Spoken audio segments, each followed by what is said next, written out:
ہے. 1900 برس کے بعد ابھرے ہیں یہ. بالفور ڈیکلریشن 1917 سن 70 عیسوی کے بعد، تقریباً 1900 برس، 1850 برس تو ہے کم سے کم. پھر creation of Israel 1948، 1967 extension of Israel, یروشلم پر قبضہ. یہ سارا جو ہے کیوں ہے؟ اللہ تعالیٰ اس خیر امت محمد صلی اللہ علیہ وسلم، اس کے بہترین حصے کو سزا ان ملعونوں کے ہاتھوں دے رہا ہے. کیوں؟ جو جرم انہوں نے کیا تھا وہی ہم نے کیا. انہوں نے اللہ کی کتاب کو پیٹھ کے پیچھے پھینکا. نبذ فریق من الذین اوتوا الکتاب کتاب اللہ وراء ظہورہم. ہم نے اپنی پیٹھوں کے پیچھے پھینکا کہ نہیں؟ کولونیل رول سے آزاد ہوئے، کہیں اسلامی قانون نافذ کیا، کہیں اسلامی نظام قائم کیا. تو جو جرم ان کا تھا وہی ہمارا ہے. اور ہم خیر امت ہیں، اور ہمارے میں سے خیر ترین عرب ہیں.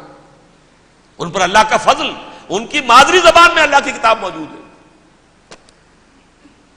پھر انہوں نے اللہ کے دین کو پیٹھ دکھائی.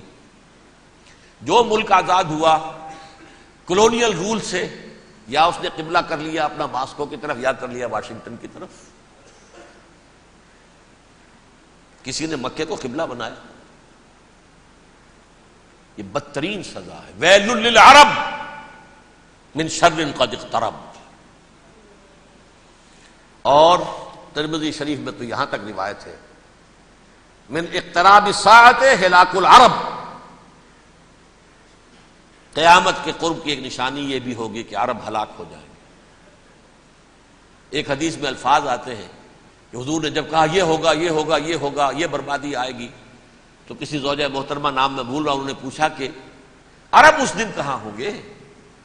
فرمایا العرب یومئذ قلیل، بہت کم ہوں گے. آخری خاتمہ ہونا ہے یہود کا حضرت مسیح علیہ السلام کے ہاتھوں. وہ عذاب جو 2000 برس تک ان سے ٹلا رہا وہ آئے گا، اور ان کے رسول ہی کے ہاتھوں آئے گا.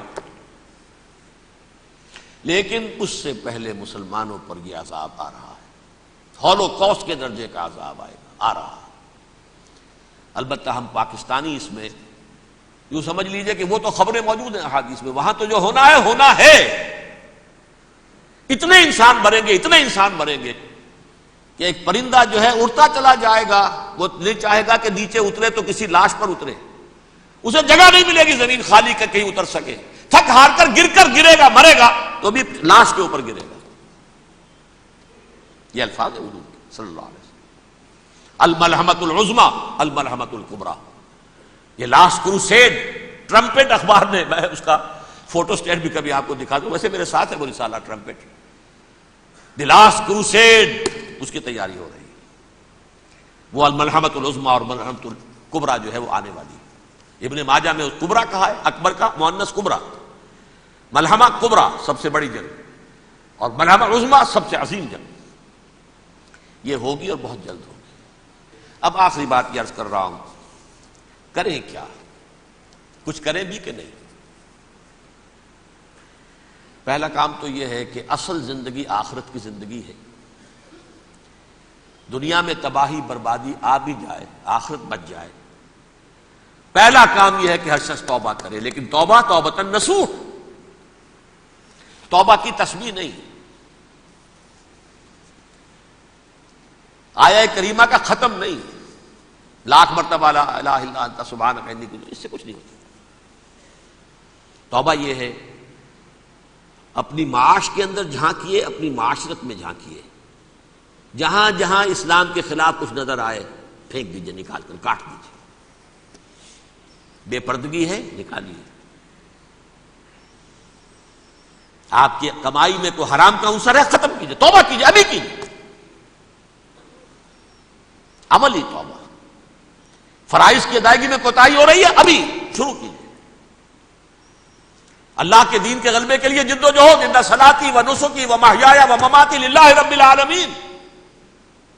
لا شریک لہ وبذالک امرت وانا اول المسلمین. بڑی ہے آگے. اگر میرے اور آپ کے کیے کچھ نہ ہوا تب بھی کم سے کم میری اور آپ کی آخرت تو بچ جائے گی، عاقبت تو بن جائے گی. اخروی عذاب، سب سے بڑا عذاب، دائمی عذاب، اس سے ہم بچ جائیں. دوسرا کام ہے اجتماعی توبہ. اجتماعی توبہ کیسے ہوگی؟ یہ سلطنت خدا داد پاکستان جو اللہ نے عطا کی تھی، اس میں اسلام کا نظام قائم اور اسلام کی شریعت نافذ کی. اس کے لیے جد و جہد تن من دھن کے ساتھ لگ جانا، منظم جماعت بنا کر. اول تو تمام جماعتیں ایک متحدہ محاذ بنائیں اور آ جائیں میدان کے اندر. وہ صرف طالبان کی حمایت نہیں، اس ملک میں اللہ کے دین کو قائم کرنے کی.